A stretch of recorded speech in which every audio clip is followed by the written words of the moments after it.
देश के 5 राज्यों में अफवाह का आतंक है। ऐसे में अफवाह ये कि बच्चा चोरी करने वाला गैंग घूम रहा है और अब इस अफवाह के चक्कर में सिर्फ शक के आधार पर मारपीट की घटनाएं हो रही हैं और अभी तक 30 से ज्यादा ऐसे मामले सामने भी आ चुके हैं। हालांकि पुलिस लगातार यह अपील कर रही है लोगों से कि वो अफवाह पर ध्यान ना दें। एबीपी न्यूज की भी यही मुहिम है और यही अपील भी है कि अफवाह के बहकावे में आप बिल्कुल ना आए। अगर आपको किसी तरह का कोई शक होता है तो आप पुलिस को इस बारे में सूचित कर सकते हैं। पुलिस कानूनी कार्रवाई करेगी, आप अपने हाथ में कानून ना लें। तो इसी से जुड़ी बड़ी खबर यह है कि उत्तर प्रदेश के उन्नाव में भी कुछ ऐसी ही घटना सामने आई, जब उन्नाव में बच्चा चोर समझकर महिला और पुरुष की पिटाई कर दी गई। रात में एक महिला और 2 पुरुष माखी थाना इलाके में जा रहे थे। गांव वालों ने उन्हें रोका तो उनमें से एक आदमी भागने लगा। गांव वालों ने बच्चा चोर का शोर मचा दिया और तीनों के हाथ बांधकर पिटाई करने लगे। पुलिस तीनों से फिलहाल पूछताछ कर रही है।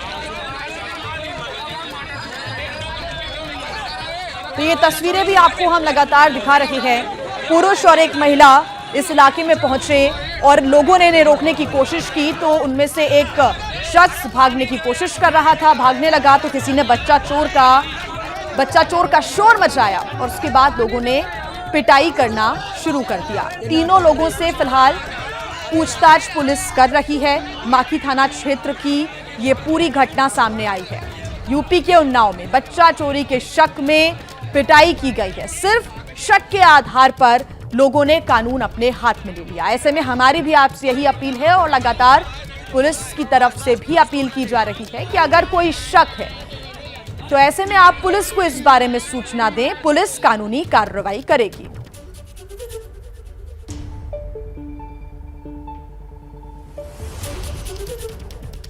और इसी पर ज्यादा जानकारी के साथ हमारे साथ लखनऊ से हमारे संवाददाता रणवीर, पटना से प्रकाश कुमार, देहरादून से रवि केंतुरा और भोपाल से ब्रजेश राजपूत हमारे साथ जुड़ गए हैं। साथ ही इसके अलावा उत्तर प्रदेश के पूर्व डीजीपी विक्रम सिंह जी भी हमारे साथ जुड़ रहे हैं। साथ ही साइबर एक्सपर्ट पवन दुग्गल जी भी हमारे साथ आगे जुड़ेंगे, उनसे भी हम अपनी बातचीत आगे बढ़ाएंगे। सबसे पहला रुख कर लेते हैं रणवीर का। रणवीर, अभी क्या स्थिति है? पुलिस की तरफ से अपील की जा रही है, शक है तो पुलिस को सूचित करें लेकिन कानून हाथ में ना ले।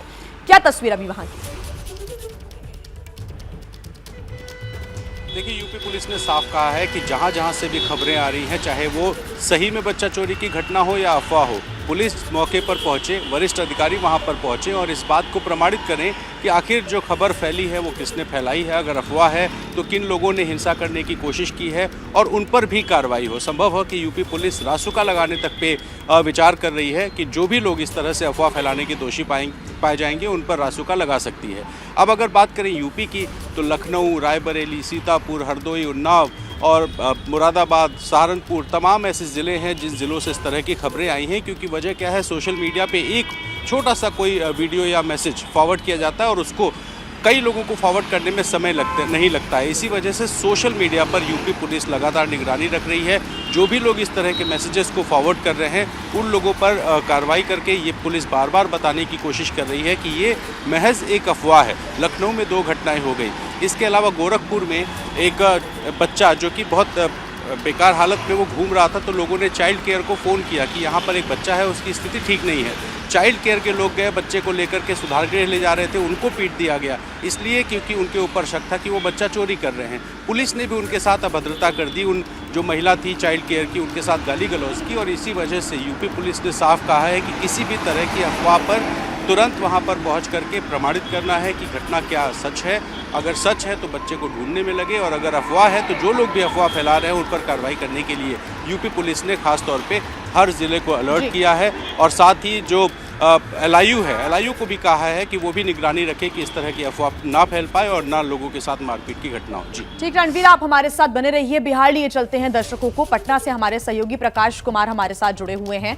प्रकाश, बिहार से भी कुछ ऐसी ही तस्वीरें सामने आई, यहां तक कि पुलिस की गाड़ी जब वहां पर पहुंची बचाने के लिए तो पुलिस की गाड़ी पर भी लोग चढ़ गए। पुलिस की तरफ से क्या कदम वहां उठाए जा रहे हैं? देखिए, यहाँ पर दो तरह की बातें हैं। एक इनपुट ये है कि अफवाह है। अफवाह पिछले साल भी, उसके पहले भी इस तरह की अफवाहें उड़ती रही थी कि बच्चा चोर आ गया है, बच्चे को कुछ सूंघा करके फुसला करके लेकर चला जा रहा है। तो इस अफवाह के कई लोग शिकार भी हुए थे। लेकिन दूसरी घटना होती है जिसमें हकीकत में ऐसा होता है। लेकिन हकीकत में जो बच्चा चोरी की घटनाएं होती हैं वो या तो ज़्यादातर अस्पतालों के अंदर होती है कि जो वहाँ अस्पताल के स्टाफ कुछ मिले होते हैं और वो इधर से उधर बच्चों को कर देते हैं। पर ये घटनाएं जो है वो बहुत कम होती है। जहाँ तक इस तरह के बच्चा चोरों के नाम पर पिटाई करने की बात है, मॉब लिंचिंग की बात है, तो बिहार में भी एक दो शहरों में देखा गया है। मोतिहारी में, सीतामढ़ी में इस तरह की घटनाएं होती हैं। पर इस पर पुलिस का जो एक्शन होता है वो थोड़ी देर से होता है। यही वजह है कि कई जगहों पर व्यक्ति की जान चली जाती है तब पुलिस पहुंचती है। पुलिस पहुंच भी जाती है तो भीड़ का गुस्सा इतना ज़्यादा होता है कि उसे झेल नहीं पाती है। पुलिस बल की संख्या कम होती है, इस वजह से उनको टेम कर पाना मुश्किल हो जाता है। तो अफवाहों का जो दौर है, वो जो बाजार है, एक बार जो शुरू होता है काफ़ी दिनों तक चलता है, लेकिन थोड़े ही दिन बाद थम जाता है। और जब तक ये अफवाह चलती रहती है तब तक लोगों की जान जो है वो सांसत में रहता है। बिल्कुल प्रकाश, आप बने रहिए हमारे साथ। मध्य प्रदेश की राजधानी भोपाल से ब्रजेश राजपूत हमारे साथ जुड़े हुए हैं। ब्रजेश, मध्य प्रदेश से ऐसी घटनाएं पहले भी सामने आ चुकी हैं, लेकिन अब ये अफवाह ज्यादा जोर पकड़ती हुई नजर आ रही है। मध्य प्रदेश पुलिस इसके लिए क्या कदम उठा रही है? सरकार की तरफ से क्या कदम? देखिए, मध्य प्रदेश में इस तरीके की अफवाहें कुछ कुछ समय या कुछ कुछ महीनों के बाद आती रहती है, खासकर उन इलाकों में ज़्यादा आती, ग्रामीण इलाकों में। दरअसल सोशल मीडिया का जिस तरीके से प्रचार हुआ है, व्हाट्सएप का प्रचार हुआ, उसके चलते अक्सर ये होता है कि कुछ गाँव में लोग ऐसे मैसेज लगातार सर्कुलेट करते हैं जिससे ऐसे एक माहौल बन जाता है। मध्य प्रदेश में जो घटना हुई है वो रीवा जिले के गुड़ थाना के मरहवा गाँव में हुई थी। वहाँ पर कुछ लोगों ने कुछ दिनों से एक ऐसी अफवाह फैली थी सोशल मीडिया पर, तो लोगों ने एक पागल आदमी को पकड़ लिया और कहा बच्चे को प्रलोभन दे के अपने साथ ले जाने की कोशिश कर रहा था। उसको पकड़ लिया, उसको पीटना शुरू कर दिया और बुरी तरह उसको मारा। इस बीच में पुलिस आई, पुलिस ने उसको बचाया और बाद में पता लगा कि वो आदमी मानसिक रूप से विक्षिप्त था, जिसके चलते वो ऐसी हरकतें कर रहा था। मगर निश्चित ही उस आदमी को पुलिस ने गिरफ्तार किया और बाद में उसको छोड़ दिया।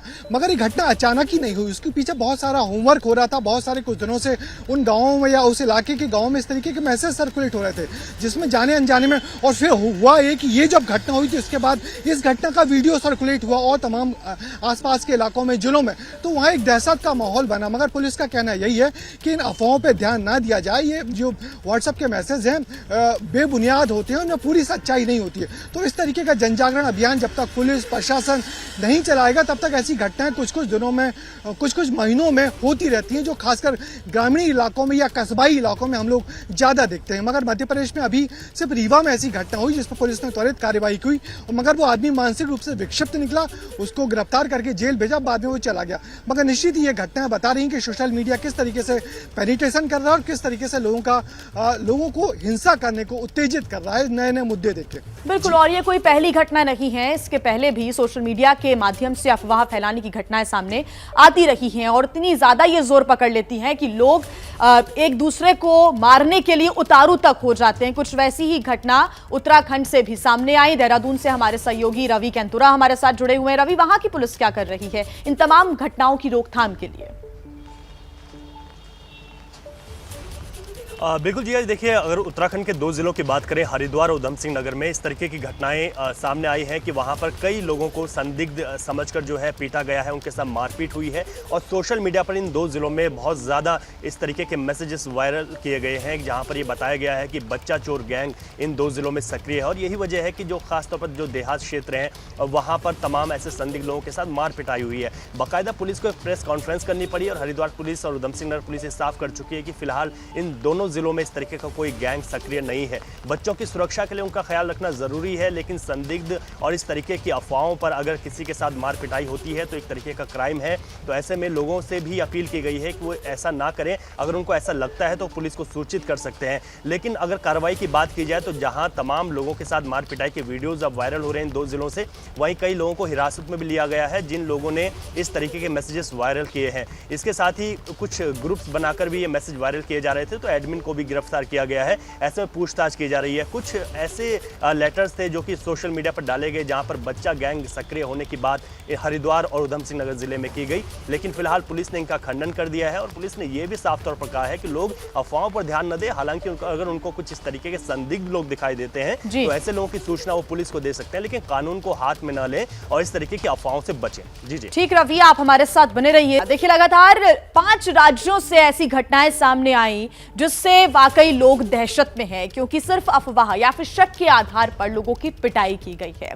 अलग अलग राज्यों का हाल हमने आपको बताया। हमारे साथ उत्तर प्रदेश के पूर्व डीजीपी विक्रम सिंह भी जुड़े हुए हैं, साथ ही साइबर एक्सपर्ट पवन दुग्गल जी भी हमारे साथ जुड़ गए हैं। आप दोनों का ही बहुत स्वागत है एबीपी न्यूज पर।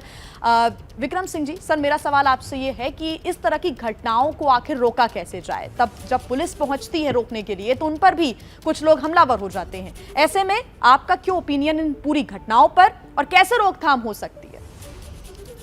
जी नमस्कार। अत्यंत चिंताजनक और चुनौतीपूर्ण स्थिति है और इसके पहले भी इसमें कोई भयाक्रांत होने की आवश्यकता नहीं है। इसके पहले भी ऐसी स्थितियां आई और पुलिस और प्रशासन ने उसको बड़ी सूझबूझ के साथ, परिपक्वता के साथ किया।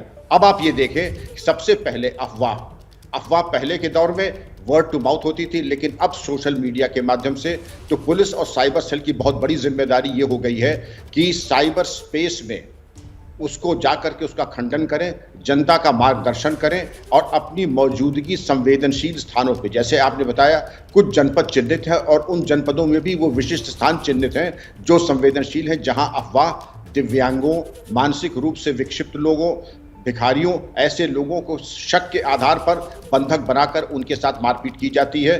तो पुलिस की वांछित गश्त व्यवस्था होनी चाहिए।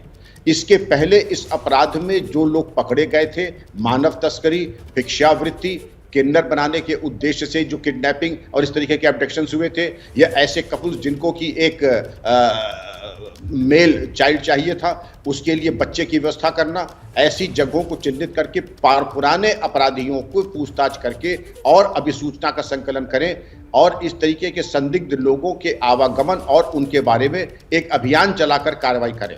विशेषकर उन स्थानों पर जहां प्रकाश की व्यवस्था नहीं है, ऐसे स्थानों के आवागमन पर संदिग्ध लोगों की मौजूदगी या जो डेरे पे जो घुमंतु प्रकृति के होते हैं, उन पर विशेष निगरानी की जरूरत है। महिला पुलिस कर्मियों का इसमें विशेष योगदान है और उसके बाद साइबर सेल का है, जिससे कि अफवाहों का खंडन करें। अफवाहों के माध्यम से 50% आक्रमण और अनावश्यक मारपीट की घटनाएं होती हैं। इसलिए ये जरूरी है कि पुलिस पुराने अभिलेखों के आधार पर मौजूदा संदिग्धों की गिरफ्तारी के बाद बृहद पूछताछ के उपरांत जो अभिसूचना आई उस पर एक्शनेबल इंटेलिजेंस के साथ कार्रवाई करें। यह सुनिश्चित करें कि अनावश्यक गिरफ्तारी और मारपीट तो बिल्कुल ही नहीं होनी चाहिए। आपने सही कहा प्रारंभिक संबोधन में, कानून अपने हाथ में न लें, पुलिस कंट्रोल रूम को सूचित करें। आपकी मदद आपके बिल्कुल पड़ोस में है। जी विक्रम सिंह जी, लेकिन एक बड़ी चुनौती ये है कि कोई भी अफवाह अगर सोशल मीडिया पर आती है और उसको अगर पुलिस प्रशासन की तरफ से उसका खंडन किया जाता है, जब तक खंडन होता है तब तक वो अफवाह लोगों के बीच फैल चुकी होती है और लोग आक्रोश में आकर या गुस्से में आकर ऐसे कदम उठा भी लेते हैं। क्या उनके लिए कोई ऐसी अपील या फिर उनके बीच में जाकर अवेयरनेस उनको देने की जरूरत है कि अगर ऐसी कोई अफवाह आती है तो आप उस पर त्वरित रूप से कोई एक्शन ना लें या फिर उस पर भरोसा ना करें? सवाल किया है आपने, ये बहुत आवश्यक है और प्रोएक्टिव पुलिसिंग का ये मूल मंत्र है कि आप पहले जनता को शिक्षित करें, आगाह करें और उनको सतर्क करें और अफवाह फैलने से पहले कहते अफवाह का दौर गर्म हो गया है और उसके आधार पर कोई निर्णय, और विशेषकर ये दंडनीय अपराध है किसी को बंधक बना करके उसके साथ अनावश्यक मारपीट करना। मारपीट इस तरह करना बिल्कुल एक अपराध है और उसके चक्कर में न पड़ करके दिशा निर्देश और मार्गदर्शन पुलिस का काम है। और जब कभी अफवाह फैलने से पहले ही दिशा निर्देश देते कि अफवाह फैलने की संभावना है, किसी अफवाह पर विश्वास न करें और एक फ्रीक्वेंटली आस्क्ड क्वेश्चंस FAQ के लिए एक डेडिकेटेड सेल बना लें कि अगर आपको कोई शक हो आप इनसे पूछ लें और दिशा निर्देश देके सोशल मीडिया पे, क्योंकि लोग अब फोन वगैरह पे विश्वास कम करते हैं, सोशल मीडिया पे ज्यादा, ट्विटर, फेसबुक आदि पे ज्यादा, इंस्टाग्राम पे विश्वास करते हैं। बेहतर ये होगा कि इसके ऊपर पुलिस दिशा निर्देश और मार्गदर्शन प्रदान करे जिससे कि आपने जो जिज्ञासा व्यक्त की है वास्तविक है और इसका समाधान हो सके। बिल्कुल विक्रम सिंह जी, आप हमारे साथ बने रहिए। साइबर एक्सपर्ट पवन दुग्गल साहब हमारे साथ जुड़े हुए हैं।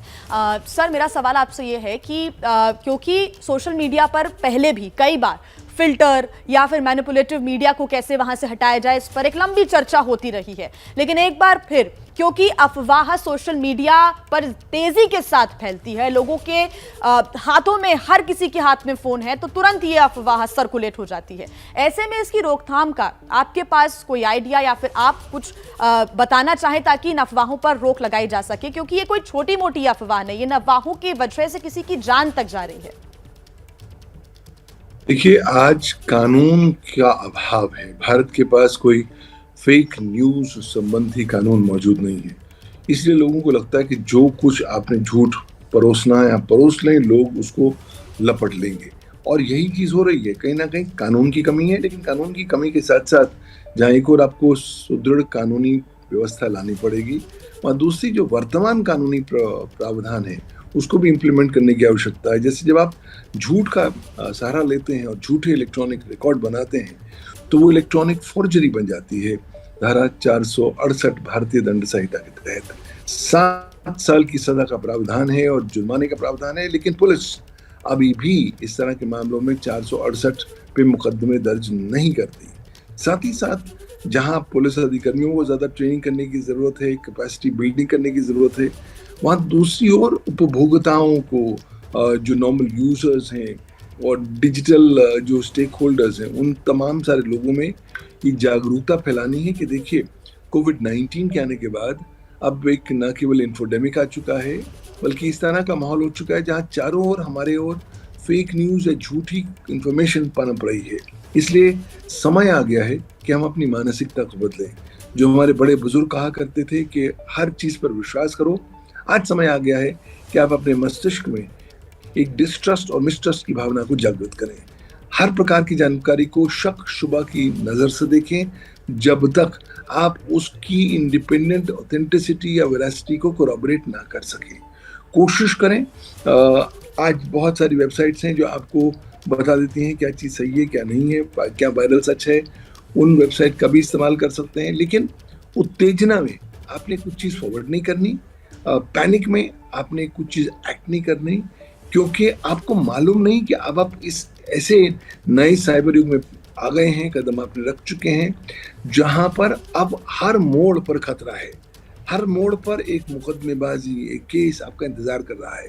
अगर आप सावधानी नहीं बरतते तो संभावित तौर पर आप किसी न किसी मुकदमे में, फौजदारी केस में उलझ सकते हैं, और उस केस से बाहर निकलने में कई साल लग जाएंगे, जो मुझे लगता है वर्थवाइल नहीं है। तो सावधान रह जाइए, सतर्क रहिए और ड्यूली डिलिजेंट बिहेवियर अपनाएं।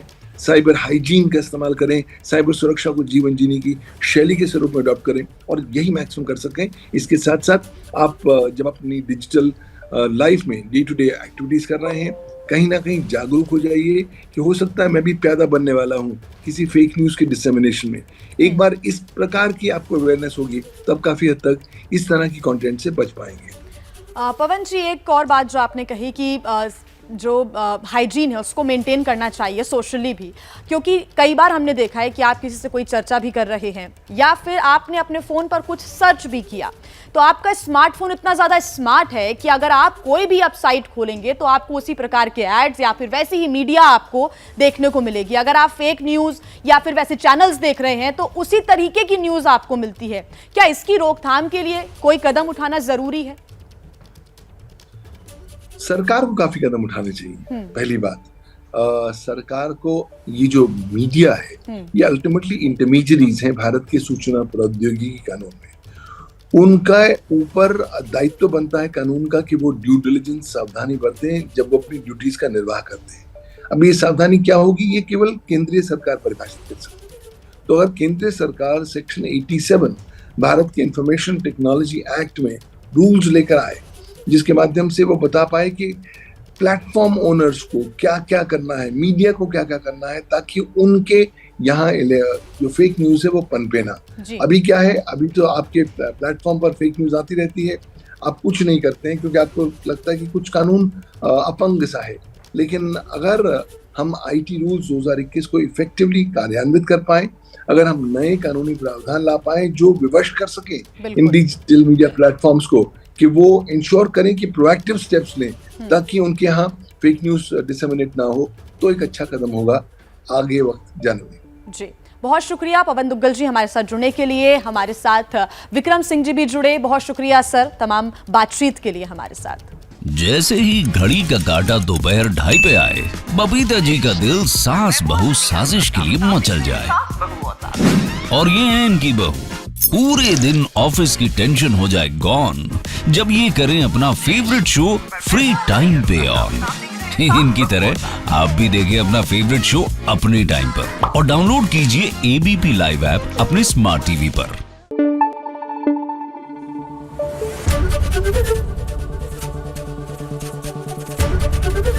एबीपी न्यूज आपको रखे आगे।